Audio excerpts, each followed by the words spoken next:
بسم اللہ الرحمن الرحیم۔ جمعے کے دن کسی بھی وقت یہ دعا پڑھنے والے کے 1,00,000 گناہ معاف اور والدین کے 24,000 گناہ معاف ہو جائیں گے۔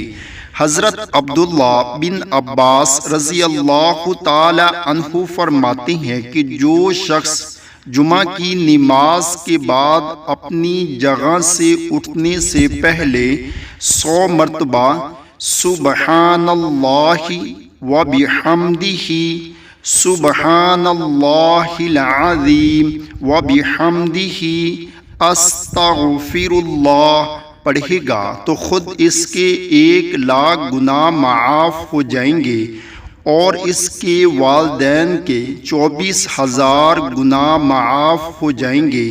اللہ تعالی ہم سب کو بھی اس پر عمل کرنے کی توفیق عطا فرمائے، آمین۔